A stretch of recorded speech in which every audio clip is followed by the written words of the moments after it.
Las delicias del día de reposo. Me alegra saludarles nuevamente, estar con ustedes. Gracias a la hermana Nilma por la invitación. Y quiero en esta hora aprovechar el tiempo para espaciarnos en el tema, en el mensaje que el Señor ha colocado en mi corazón para compartir con ustedes. ¿Me escuchan? No. Me dice que no se escucha.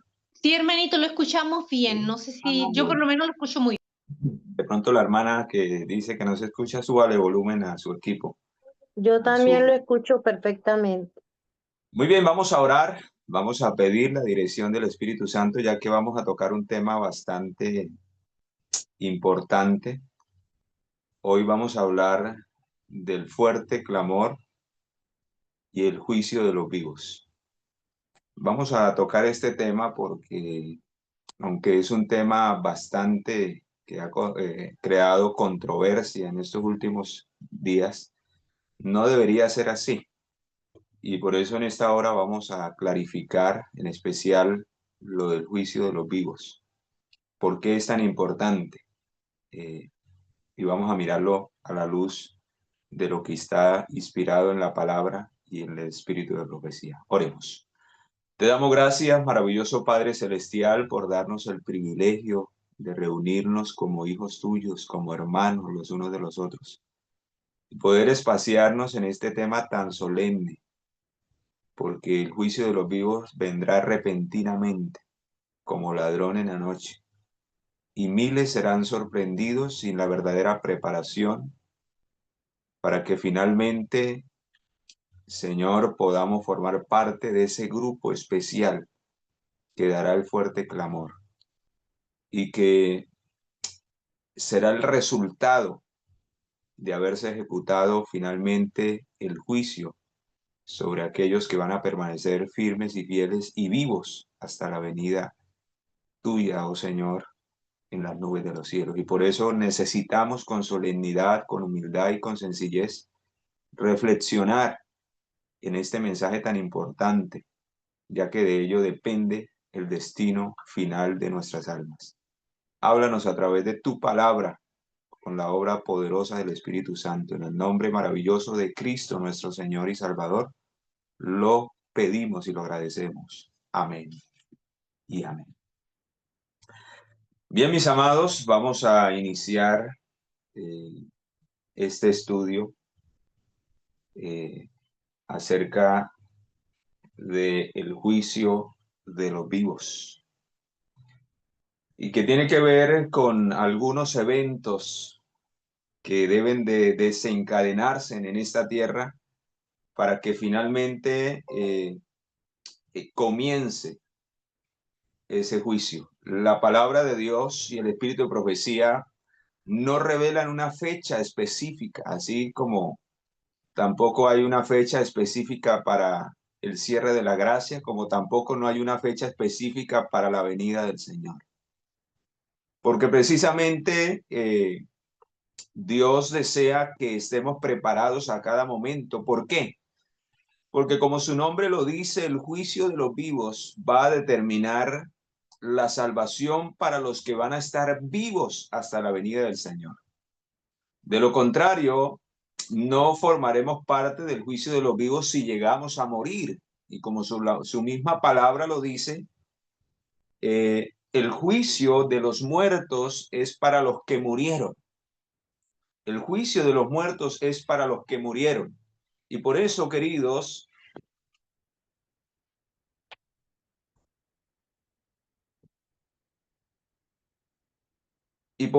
de una manera especial, quiero llevarlos al inicio del juicio, que se da bajo el contexto de la séptima trompeta de Apocalipsis capítulo 11. Y quiero que vayamos allí para mirar por quiénes comenzó el juicio, porque quizás habrá alguien que desconoce que hay un juicio que se inició a partir del año 1844 y necesitamos entrar en el contexto del juicio para entender entonces cuándo se dará el juicio de los vivos, qué señal habrá, porque hay una señal que determina el juicio de los vivos. Y en esta hora lo vamos a analizar. ¿Cuándo vendrá esa señal? ¿Cuándo se dará eso? Pues no hay una fecha específica, estamos a la espera. Pero esa señal va a determinar el inicio del juicio de los vivos y ahorita vamos a mirar las razones a través de lo que está escrito. Pero para entender el juicio de los vivos necesitamos primero entender el juicio de los muertos. Si inició, si hay, si existe un juicio también, sería otra de las preguntas. Pues vamos rápidamente a resolver esas para centrarnos en el tema principal que es el juicio de los vivos. Pero es necesario que miremos primero esto. Vamos al libro de Apocalipsis capítulo 11 y allí en el capítulo 11 se menciona el toque de la séptima trompeta. Y vean lo que sucedió en el toque de la séptima trompeta. Dice el versículo 15, el séptimo ángel tocó la trompeta y hubo grandes voces en el cielo. Recuerden que esto va en el contexto de las 7 fiestas judías. Recuerden que había una fiesta llamada la fiesta del día o el día de la expiación y que días antes se tocaban trompetas.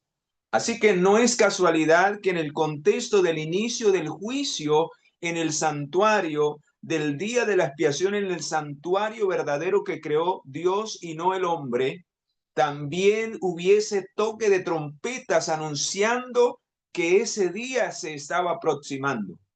Y hermanos, no es casualidad que al final del toque de la última trompeta inicia el juicio. Lo mismo sucedía en el año judío. 10 días antes del gran día de la expiación, llegaba un momento de toque de trompetas anunciando que el día de juicio final iba a llegar. Y 10 días después, en el mes séptimo del calendario judío, se celebraba el día de la expiación a los 10 días del mes séptimo. Pues mis amados, en la realidad, en el contexto real del santuario real, ocurrió lo mismo. Hubieron toques de trompetas. Y recuerden que esos toques de trompetas anuncian los juicios de Dios.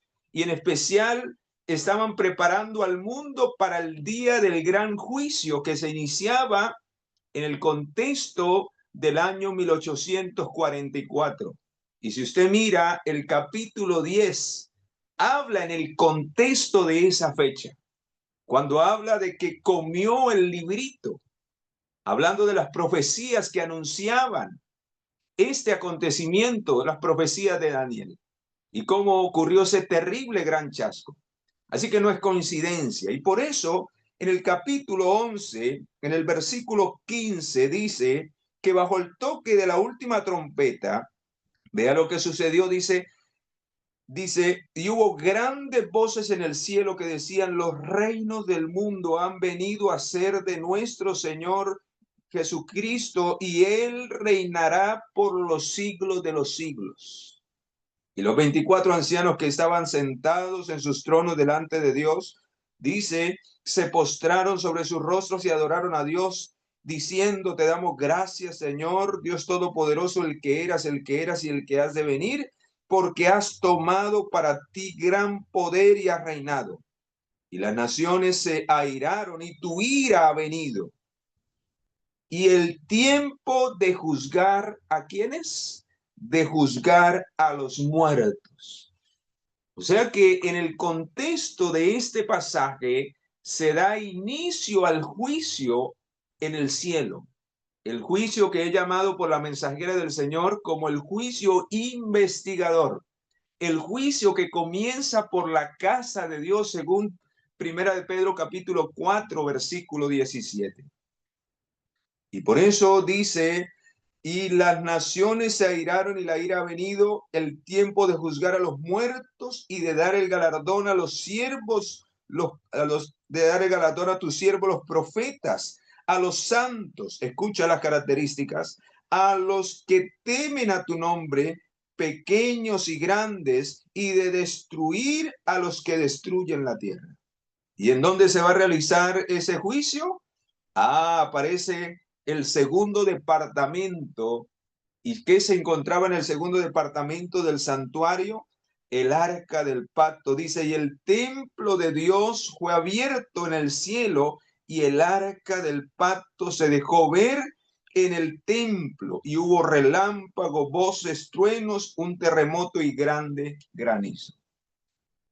Así que, mis amados, cuando nosotros miramos el contexto de esta profecía que se cumplió exactamente en el año de 1844, vemos que es un paralelo de la misma profecía de Daniel 7 del inicio del juicio en el cielo. Vamos allí para que miremos algunos detalles que no se mencionan en Apocalipsis 11. Daniel capítulo 7, vea lo que dice allí.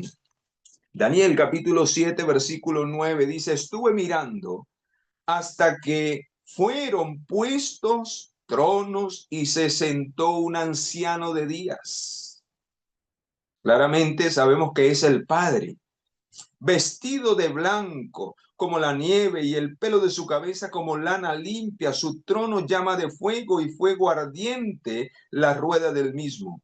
Un río de fuego procedía y salía delante de él. Miles de miles lo servían y millones de millones estaban delante de él. El juez se sentó y los libros fueron abiertos. Se da apertura al juicio. Pero aunque el Padre es el juez del universo, el Padre no va a juzgar a este planeta Tierra. ¿Por qué? Porque vimos en el contexto del capítulo 11 que hay alguien que viene a tomar el reino de este mundo, quien lo ganó y lo compró con su propia sangre y su propia vida. Y él ha recibido la facultad como el Hijo del Hombre para juzgar y para reinar sobre este planeta Tierra. Y por eso en la escena, versículos más adelante, aparece las mismas palabras que aparecen en Apocalipsis 11. Dice, versículo 13, miraba yo en la visión de noche y vi con las nubes del cielo que venía uno como hijo de hombre. ¿Quién era ese? Jesucristo, el que recibió el reino, el poder y la gloria en Apocalipsis 11. La misma escena, y vea lo que recibe, ya que es la misma escena, debe recibir lo mismo. Dice, y venía como hijo de hombre, vino hasta el anciano de días y lo hicieron acercarse delante de él. Y le fue dado dominio, gloria y reino para todos los pueblos, naciones y lenguas le sirvieran. Su dominio es dominio eterno que nunca pasará y su reino es uno que nunca será destruido. Así que vemos el contexto de la misma escena del inicio del juicio. Y vamos a un texto más concreto aún todavía, de cómo el Padre le entrega la facultad de juzgar a este planeta Tierra al entregarle el dominio, el reino y el poder de este mundo al ser humano. Vamos al libro de San Juan, capítulo 5. San Juan, capítulo 5 nos revela de una manera más clara estas dos mismas declaraciones. En San Juan se describe la misma escena también, pero con otros detalles. Vamos a mirarlo. San Juan capítulo 5, versículo 22. Porque el Padre a nadie juzga, refiriéndose a los habitantes de este mundo, sino que todo el juicio lo dio al Hijo. Todo el juicio lo dio al Hijo, para que todos honren al Hijo como honran al Padre. El que no honra al Hijo, no honra al Padre que lo envió. Por eso cuando Felipe le pregunta, muéstranos al Padre, ¿qué le respondió Jesús? El que me ha visto a mí, ha visto al Padre. En otras palabras, el que me honra a mí, honra también al Padre. El que me hace a mí, le hace al Padre. Del versículo 24. De cierto os digo que el que oye mi palabra y cree al que me envió, tiene vida eterna y no vendrá a condenación. ¿Qué viene como resultado del juicio? ¿Salvación o condenación? sino que ha pasado de muerte a vida. De cierto os digo que viene la hora, y ahora es, cuando los muertos oirán la voz del Hijo del Hombre, y los que la oigan vivirán. Estamos viendo, mis amados, cómo va a haber un resultado del juicio, y finalmente, cuando termine el juicio, esto es lo siguiente que va a ocurrir. Vendrá la resurrección de los justos, los que murieron creyendo en Jesucristo, los que fueron juzgados entre los muertos y fueron hallados salvos, oirán la voz cuando termine el juicio de los vivos, y lógicamente ya habrá terminado el juicio de los muertos. Y ahora vea lo que dice el versículo 25. De cierto os digo, viene la hora y ahora es, cuando los muertos oirán la voz del Hijo de Dios, y los que la oigan vivirá. Como el Padre tiene vida en sí mismo, también ha dado al Hijo tener vida en sí mismo. Y además le dio autoridad de hacer juicio por cuanto es el Hijo del Hombre. ¿Sí ve que son las mismas palabras, las mismas frases que se utilizan en el capítulo 7 de Daniel, versículo 13? Vio como uno como hijo de hombre que se acercaba a él. Él por ser nuestro representante en esta tierra, el haber representado a la raza humana, el haber vivido una vida sin pecado, el haber vencido el pecado en la carne, no hay nadie con mayor autoridad de juzgarnos. No hay nadie más digno de juzgarnos sino Cristo, porque delante de él, hermanos y hermanas queridas, nadie tendrá excusa de que se pierda por el pecado, porque Cristo es la evidencia de que el pecado se puede vencer en la carne con su gracia y con su poder. Y eso lo hemos estudiado cuando hemos estudiado el mensaje de la justificación por la fe. Esa es la esencia de la obra que Cristo quiere hacer en nuestra vida, y por eso en el día de ajuste de cuentas nadie podrá traer una excusa para que el Señor le dé la oportunidad de ir al cielo cuando prefirió no abandonar el pecado y rendirse a Cristo para que Cristo fuese su justicia. Y por eso termina diciendo el versículo 27, y además le dio autoridad a hacer el juicio por cuanto es el Hijo del Hombre. No os asombréis de esto, porque llegará la hora cuando los que están en los sepulcros oirán su voz. ¿Y cuándo llegará esa hora? Cuando termine y culmine el juicio. Se cerrará la gracia para todos. El Señor se levantará de interceder, se levantará de hacer el juicio, terminará de hacer el juicio, y finalmente, queridos, vendrá como Rey de Reyes y Señor de Señores, con voz de arcángel, con trompeta de Dios, y los muertos en Cristo resucitarán primero. Pero antes que llegue ese momento, debe de culminarse el juicio de los vivos. El juicio de los vivos es la última etapa del juicio que determina la salvación o la perdición finalmente de la humanidad. Ahora vamos a mirar,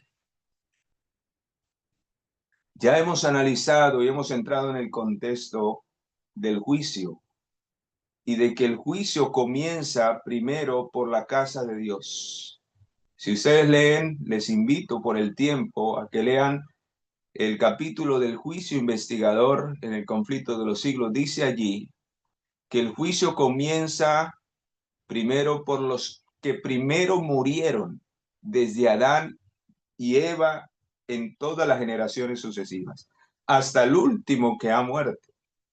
Y podríamos decir que cada persona que hoy muere y que ha conocido el mensaje, porque en el juicio solo en esta primera etapa, que es la etapa de investigación, porque algunos mencionan 3 juicios, pero en realidad es uno solo que hay 3 etapas. La primera etapa es acá en la tierra, mientras hay gracia y misericordia, y solo serán juzgados en esa etapa los que aceptaron a Jesús como su Salvador, los que profesaron fe en Jesucristo. Serán recibidos en esa primera etapa y serán investigados sus casos y serán registradas en su vida en los libros. Por eso cuando el anciano de días se sienta dice, los libros fueron abiertos, porque somos salvos por medio de la fe a través de la gracia de nuestro Señor Jesucristo, pero seremos juzgados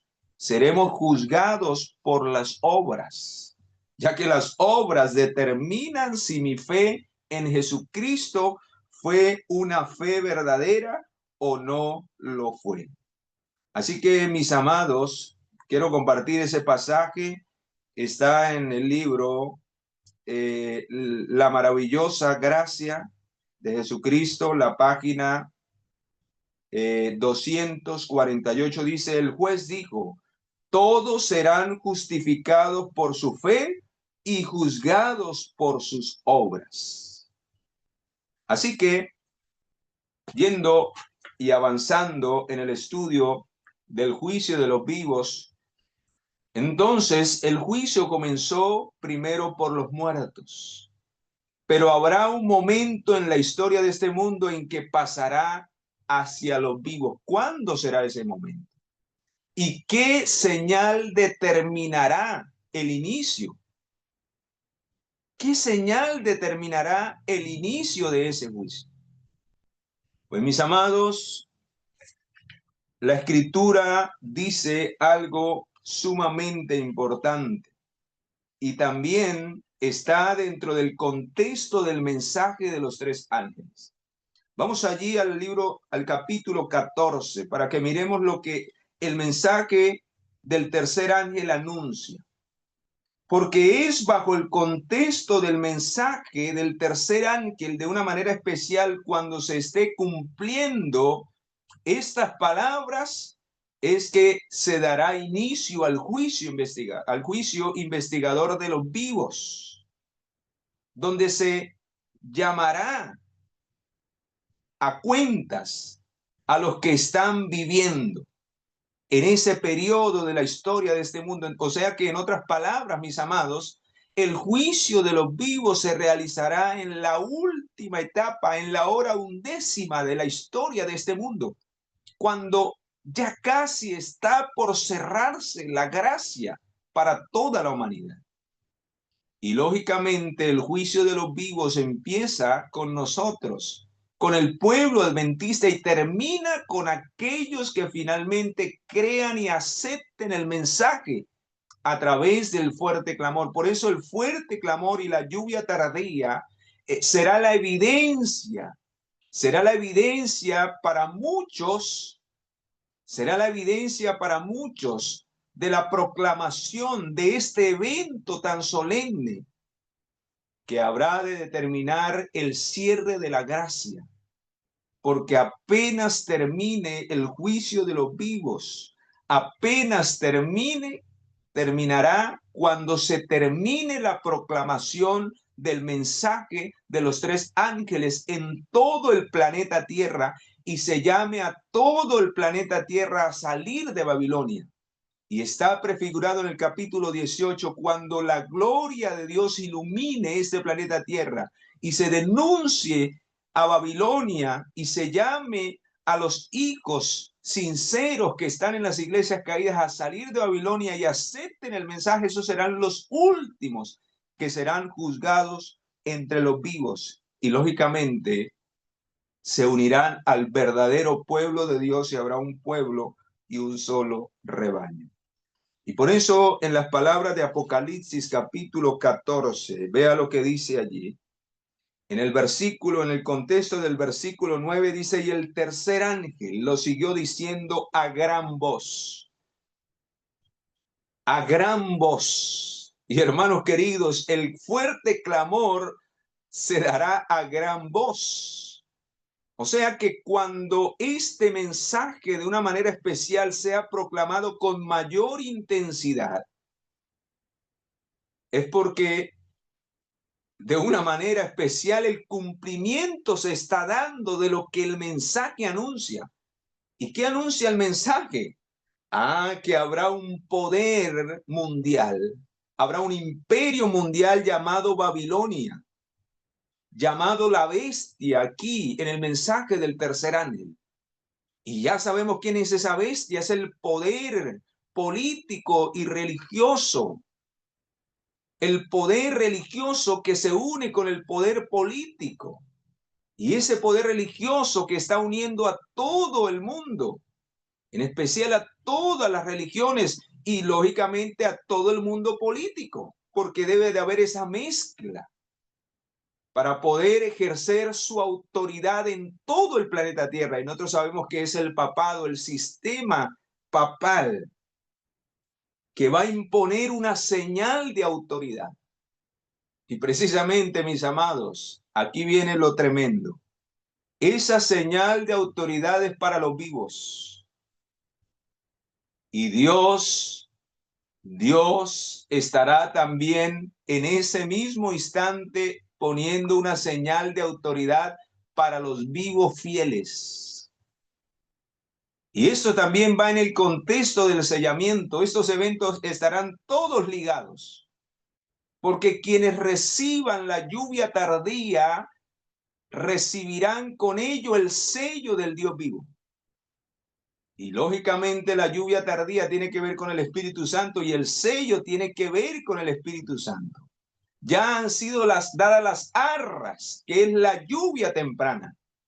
Y la lluvia tardía asegura y reafirma al creyente para la prueba final.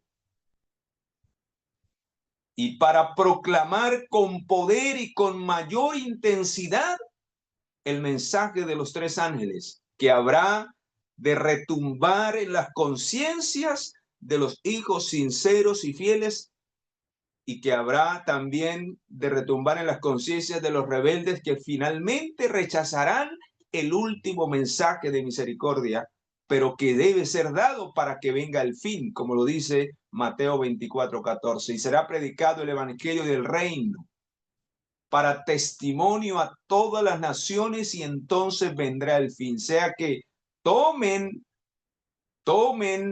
para su salvación el llamado, o sea que finalmente lo rechace. Se debe dar para testimonio y debe de haber un pueblo preparado para esa obra.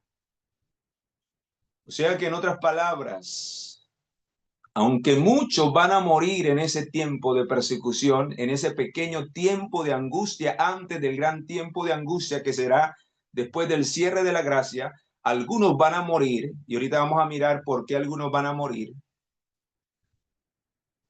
Otros van a permanecer vivos. Así que no sabemos si vamos a ser juzgados entre los vivos o entre los muertos. Eso lo determina algo esencial: tu preparación y mi preparación. Mi preparación debe ser una preparación completa si quiero, hermanos, en lo que yo he estudiado, si yo quiero formar parte de ese grupo selecto que estará vivo hasta la venida del Señor, debo de tener una preparación especial en espíritu, en mente y en cuerpo. Física, mental y espiritual. Si no, no podré soportar el gran tiempo de angustia que va a venir sobre esta tierra, a tal punto que la mensajera del Señor en el conflicto de los siglos dice que las escenas que ella contempló no las pudo describir, no las puede describir. Un tiempo terrible se avecina sobre este planeta Tierra, cuando este mundo quedará endemoniado.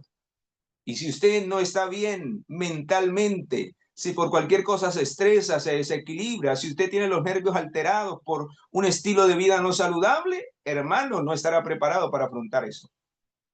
Y por eso la inspiración dice que muchos serán llevados a la tumba antes de que se cierre el tiempo de gracia. O sea, no participarán del juicio de los vivos, porque lógicamente los que sean juzgados entre los vivos son los que no van a pasar por la muerte.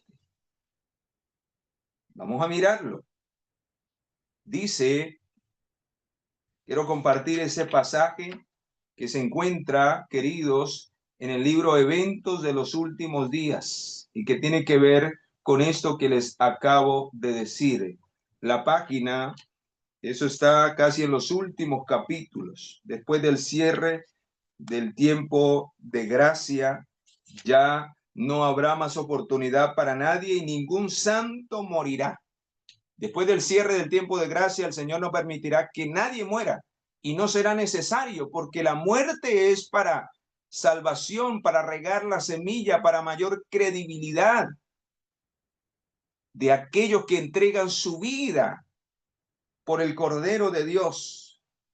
Y vea lo que dice acá, lo que dice en este libro de eventos de los últimos días, hablando acerca de este tremendo acontecimiento. La página 195. La página 195. Vea lo que dice, perdón, la página 223. Página 223 del juicio, que habla acerca de cuando antes de que termine el juicio, muchos serán llevados a los sepulcros.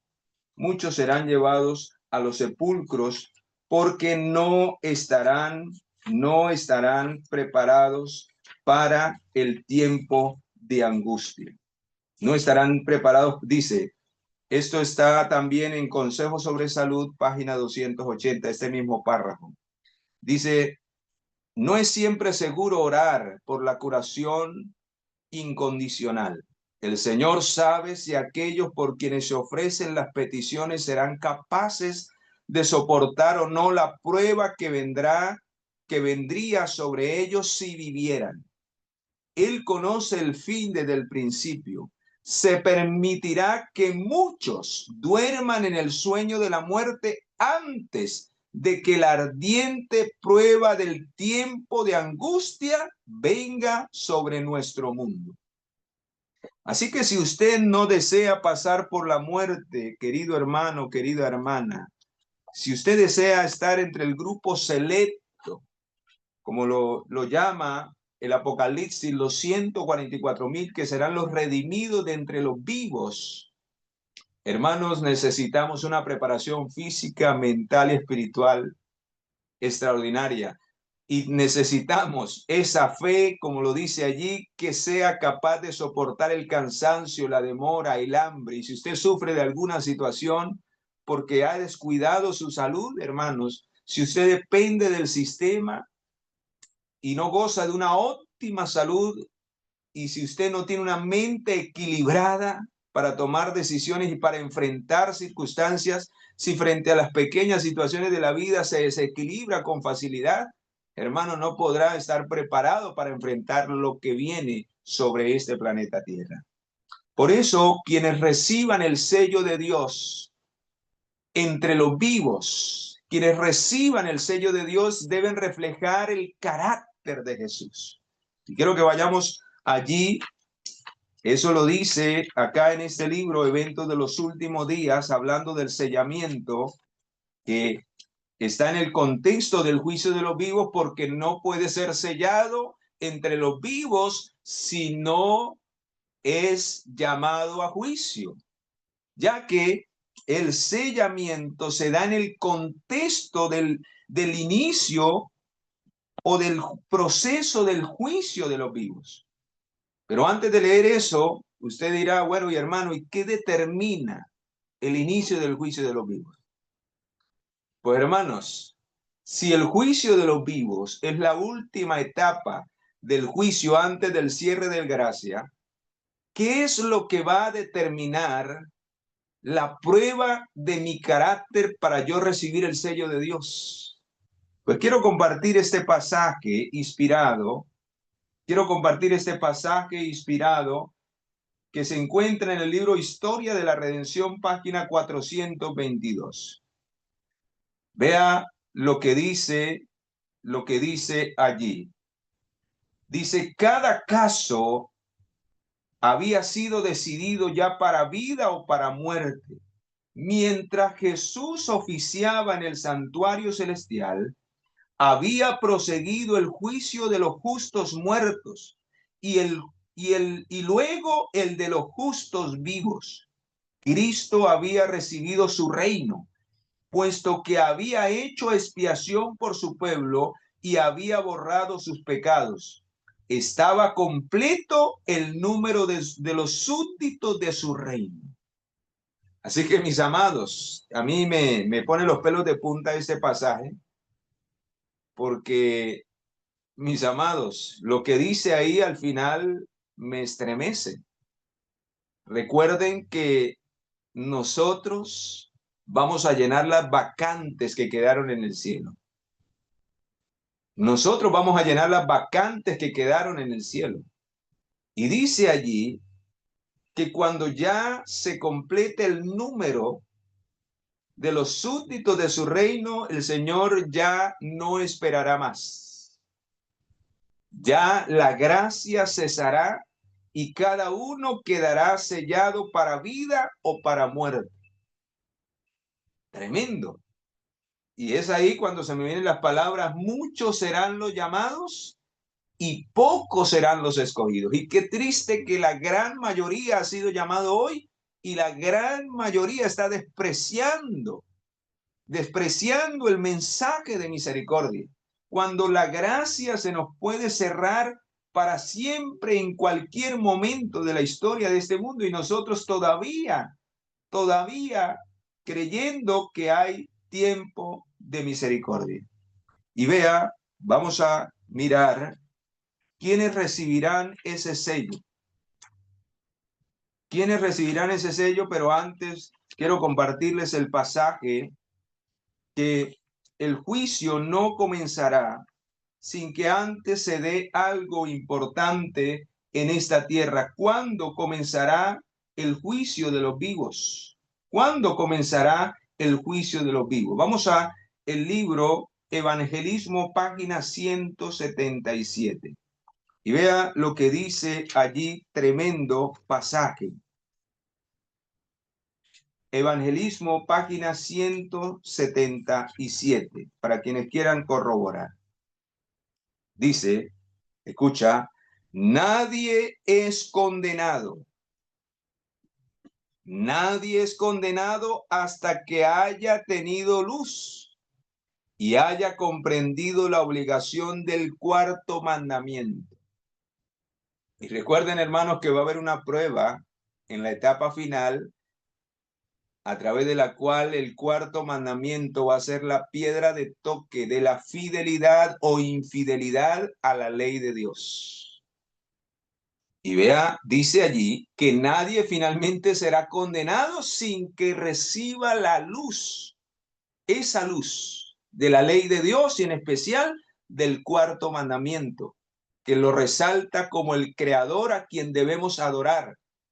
Pero ahora vea lo que termina diciendo. Pero cuando se ponga en vigencia el decreto que ordena falsificar el sábado y se ponga en vigencia este decreto y el fuerte clamor del tercer ángel amoneste a los hombres contra la adoración de la bestia y su imagen, dice, se trazará claramente la línea entre lo falso y lo verdadero. En otras palabras, hermanos, al entender lo que acabamos de leer, no se acabará el tiempo de gracia, no se acabará el juicio sin que antes venga la prueba de la ley dominical. O sea que la ley dominical será la señal de prueba, de fidelidad de los que van a estar vivos hasta la venida del Señor.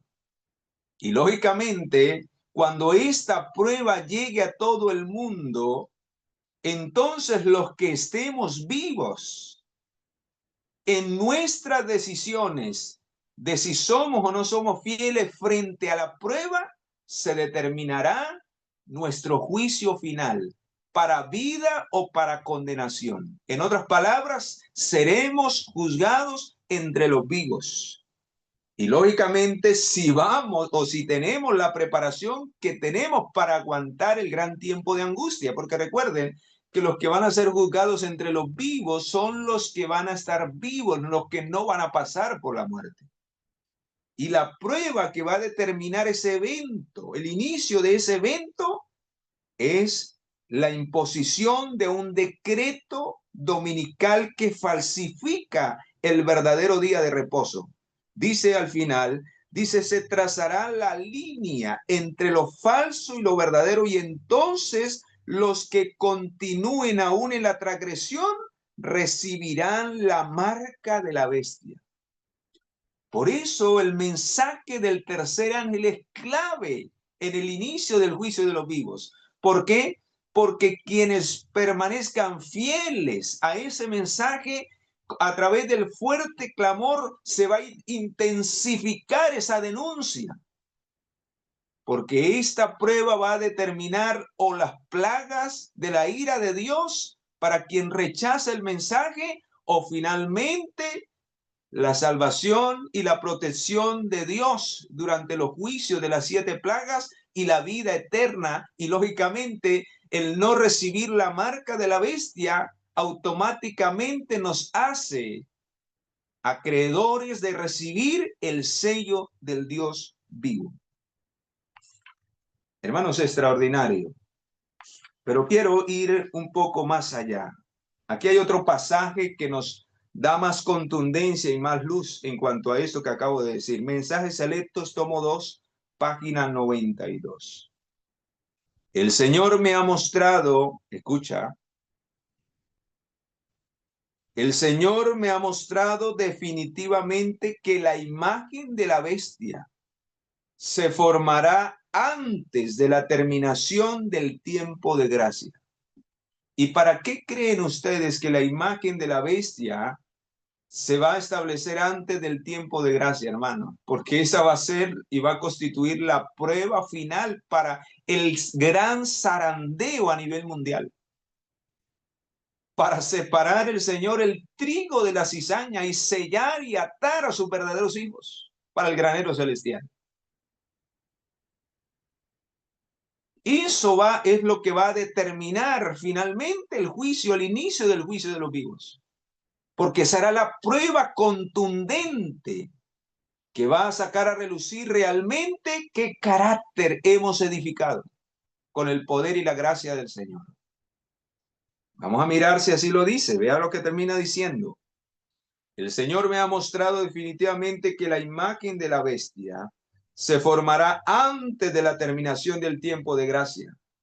Y lógicamente, antes que termine el tiempo de gracia, ya debe haber iniciado el juicio de los vivos.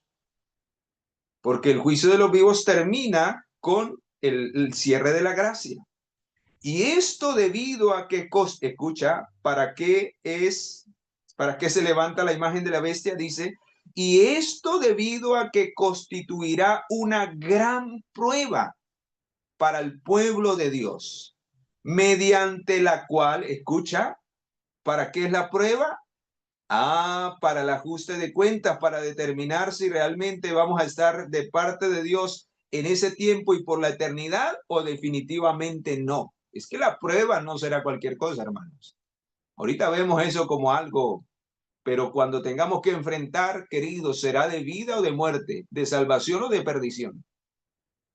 Y lo que escojamos determinará finalmente si estaremos vivos hasta la venida del Señor o no, de acuerdo a la preparación que cada uno haya hecho en mente, cuerpo y espíritu. Y por eso el Señor dice en 1 de Tesalonicenses 5:23, y el mismo Dios de paz os santifique por completo. La verdadera preparación es completa, hermanos. Algunos solo dicen, no, hay que prepararnos espiritualmente, y están destruyendo su cuerpo. No, ahí no dice eso.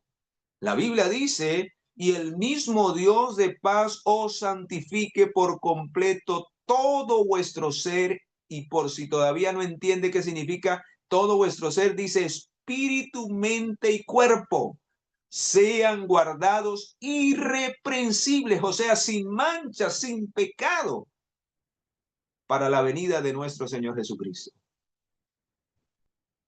¿Por qué? Porque cuando llegue la gran prueba, dice, esto debido a que constituirá una gran prueba para el pueblo de Dios, mediante la cual se decidirá su destino eterno. ¿Qué va a decidir esa prueba? Que es la señal del inicio de la última etapa del juicio.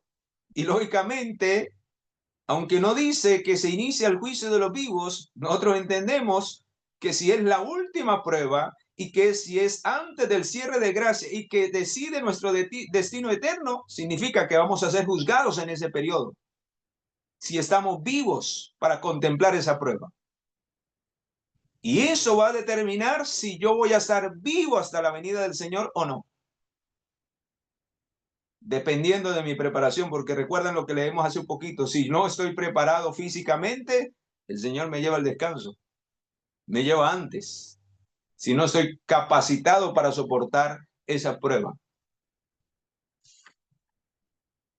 Y ahora viene este pasaje que quiero compartir. ¿Quiénes recibirán el sello de Dios? Y póngale atención a lo que dice la inspiración, ¿quiénes recibirán el sello de Dios? ¿Y por qué lo recibirán? Para entender el contexto del juicio. Vamos al libro de Efesios 1:13. Vamos allí a Efesios 1:13. Vea lo que dice allí acerca de Efesios 1:13. En el contexto de la lluvia temprana. Efesios capítulo 1, versículo 13. El tiempo se vuela, hermanos. Este es un tema tan profundo, pero ya vamos terminando. Efesios capítulo 1, versículo 13. En él también vosotros, habiendo oído la palabra de verdad del evangelio de vuestra salvación, y habiendo creído en él, fuisteis sellados con el Espíritu Santo de la promesa. Así que, ¿quién es el que ejecuta la obra de sellamiento en nosotros, mis amados? ¿Quién es el que nos asegura para salvación y vida eterna? ¿Quién es el que nos asienta en la verdad? ¿Quién es el que nos guía a toda verdad y nos asienta en ellas? La obra del Espíritu Santo. Por eso, si no participamos de la lluvia temprana, que es la obediencia a todos los mandamientos del Señor, no recibiremos ese derramamiento de la lluvia tardía. ¿Por qué? Porque para yo recibir el sello de Dios y recibir la lluvia tardía, que viene como consecuencia de que el Espíritu de Dios finalmente ve en mí que yo he cedido a su influencia y que he hecho la voluntad de Jesucristo porque me he sumido hasta el polvo.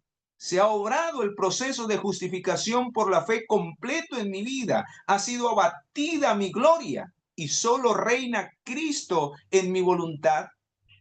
Entonces vea lo que dice aquí. El sello del Dios viviente solo será colocado sobre los que son semejantes a Cristo en carácter. O sea, si el agente sellador es el Espíritu Santo, la lluvia tardía, en otras palabras, confirma, con el sello de Dios, confirma que yo ahora le pertenezco completamente a Cristo porque reflejo su carácter. En otras palabras, la lluvia tardía no cambia a nadie, hermanos.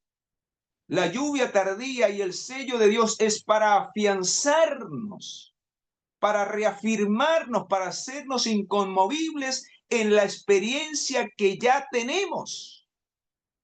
Algunos están esperando la lluvia tardía para que los cambie, los transforme. No, la lluvia tardía no hace eso. Ya el Espíritu de Dios debe de haberlo hecho. La lluvia tardía es una unción especial del poder del Espíritu Santo en su totalidad para salir con ese poder y con ese fuego del Espíritu Santo a predicar con valentía y con poder para llamar a los pecadores finalmente al arrepentimiento y a entregar su vida al Señor. Vea lo que dice en la matutina Dios nos cuida, página 359. Dice, la lluvia tardía nunca refrigerará y vigorizará a los indolentes que no usan sus facultades que Dios les ha concedido. Necesitamos un fervor cada vez mayor. El solemne mensaje que se nos ha entregado para darlo al mundo ha de ser proclamado con mayor ardor, con una intensidad que conmoverá a los incrédulos. ¿Y quién dará esa intensidad y ese fervor? La lluvia tardía. Pero caerá sobre aquellos que ya están viviendo una experiencia con Dios, que ya están sirviendo y se entregan para hacer la obra de Dios. Pero ahora ese poder especial del derramamiento hará que se intensifique aún más las energías. Vea, y no solamente de cualquier persona, vea lo que dice aquí. Dice, la obra para esos días, el mensaje, ¿y cuál es el mensaje que se estará dando? Porque estamos en la experiencia ya real de la imposición de ese mensaje, de la autoridad de la bestia, y entonces dice, el mensaje del tercer ángel estará adquiriendo las propensiones del fuerte clamor. Y habéis de tener hoy vuestro vaso purificado. La lluvia tardía no va a purificar a nadie. Ya tenemos que tener el vaso purificado. Ya tenemos que tener el carácter de Jesús para que su espíritu sea derramado en plenitud. Y algunos están esperando la lluvia tardía es para que los acabe de cambiar. Tremendo. Estarán engañados y perdidos para ese momento. Para que esté listo para el... Vean, escucha bien lo que dice acá. Esto está en el libro Evangelismo, página 509. El mensaje del tercer ángel está adquiriendo las propensiones del fuerte clamor. Habéis de tener hoy vuestro vaso purificado. ¿Para qué? ¿Para qué necesitamos un carácter sin mancha, semejante al de Jesús? Un carácter purificado. ¿Para qué? Vea lo que dice. Para que esté listo para el rocío celestial. Para que esté listo para los aguaceros de la lluvia tardía. Pues la lluvia tardía vendrá y la bendición de Dios llenará toda el alma que esté purificada de toda contaminación. Ahí no dice que es para purificarla, que esté ya purificada de toda contaminación. Por eso solo los que sean sellados en sus frentes recibirán la lluvia tardía, mis amados. Y darán el fuerte clamor, y serán juzgados entre los vivos, porque quienes terminen de dar el fuerte clamor, queridos, junto con los que se unan en la hora 11 al recibir el mensaje de salir de Babilonia, son los que enfrentarán el cierre de la gracia y finalmente pasarán por el gran tiempo de angustia que habrá sobre este planeta Tierra. Así que, mis amados, quiero compartir un detalle más para terminar. Recuerden que el sello de Dios tiene 3 dimensiones, una física, una mental o espiritual y una práctica. La física, voy a leerles, es que habrá una señal visible, no para el ser humano, sino para los ángeles, que van a derramar los juicios. Por eso los juicios no caerán sobre los que tienen el sello de Dios en su frente, porque los ángeles verán la marca, la señal, el sello en la frente. El sello es físico. Vamos a mirarlo si así lo dice la inspiración divina. Esto está en el libro Eventos de los Últimos Días, página 187. Dice, se coloca una señal en cada uno de los hijos de Dios, tan ciertamente como fue colocada una marca en las puertas de los hogares de los hebreos. No era una marca por fe, era una marca literal. que el ángel destructor podía ver para pasar por la puerta de esa casa. Así se colocará un sello en la frente de aquellos que perfeccionaron su carácter semejante a Jesús, para que cuando los ángeles vengan al desatar los vientos y al iniciar los juicios de las 7 plagas, las plagas no caigan sobre nosotros, sino que seamos protegidos por los ángeles guardianes. Se coloca una señal en cada uno de los hijos de Dios, tan ciertamente como lo fue colocada una marca en las puertas de los hogares de los hebreos, para librar a ese pueblo de la ruina. Así que esa es la marca. Ahora, también el sello se puede comprender a nivel mental y espiritual, internamente. ¿Qué significa eso? Vamos a mirar. Dice, tan pronto como el pueblo de Dios sea sellado en su frente. Esa es la siguiente dimensión del sello de Dios. No se trata de un sello o una marca que se pueda ver, sino de un afianzamiento de la verdad, tanto intelectual como espiritual, de modo que los sellados son inconmovibles, porque son llenos del Espíritu Santo. Él es el agente sellador, que nos reafirma en la verdad y nos hace mantenernos inconmovibles, y por eso recibimos ese rocío, ese fuego celestial que nos moverá con valentía a ir a donde Él nos dicte ir, a llevar el mensaje a quienes no lo han oído en la hora 11. Pero también será práctico, porque vea lo que dice en el libro, en este mismo libro, página 87, el sello del Dios viviente se coloca sobre aquellos que con plena conciencia guardan el día de reposo de Jehová. Los que quieren tener el sello de Dios en sus frentes, ahí nuevamente recalca que será un sello que solo lo podrán ver los ángeles y que se colocará en la frente y que viene como resultado de que reflejan el carácter de Jesús. Dice, deben guardar el día de reposo del 4º mandamiento. ¿Por qué? Porque esa será la señal por obras, podríamos decirlo, la señal literal, la evidencia física de obras de que soy fiel al Señor desde la mente y desde el corazón. Entonces, por eso mis obras determinan si mi fe allá, si mi carácter le pertenece a Jesús, porque estaré firme en medio de la prueba para no ceder ante los poderes de este mundo, porque amo al Señor y Cristo vive en mí y vivo para hacer su voluntad. Y por eso, queridos, en el libro de Apocalipsis capítulo 3 reafirma todo esto, y por eso lo dejé para el final, porque este versículo, hermanos, encierra lo que hemos estudiado. Ahí está todo. Vea lo que dice Apocalipsis capítulo 3. Apocalipsis capítulo 3 habla de esa señal que dará inicio al juicio de los vivos.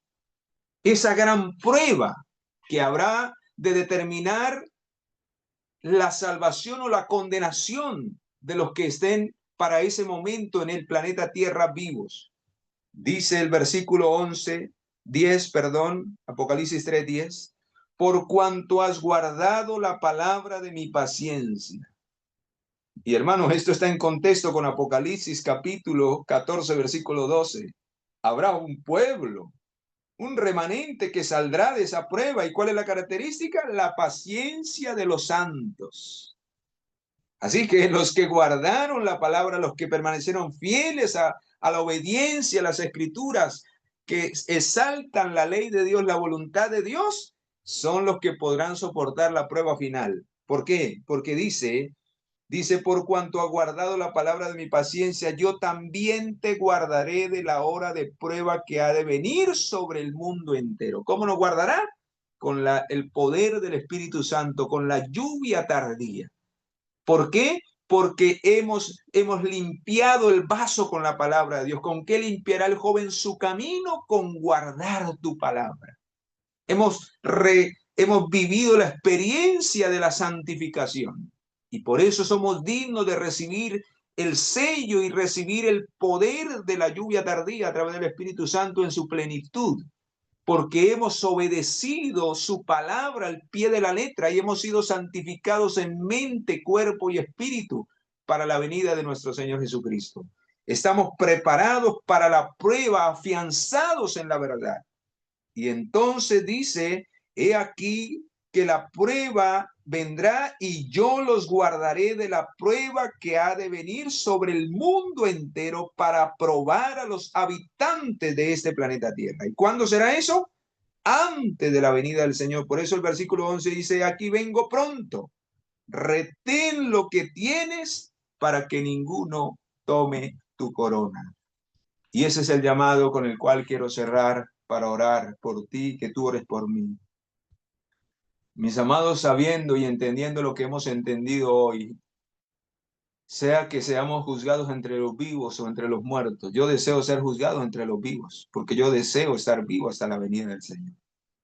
Pero sea lo que sea, hermanos, lo importante es que permitamos que la gracia del Señor Jesucristo por medio de la fe obre una verdadera justificación en nosotros. Porque eso es lo que va a determinar que yo reciba el sello de Dios al final. Que yo esté guardando plenamente los mandamientos de la ley de Dios. Y en especial el cuarto, que será la señal de mayor prueba para ese momento. Para determinar si soy o no soy fiel al Señor.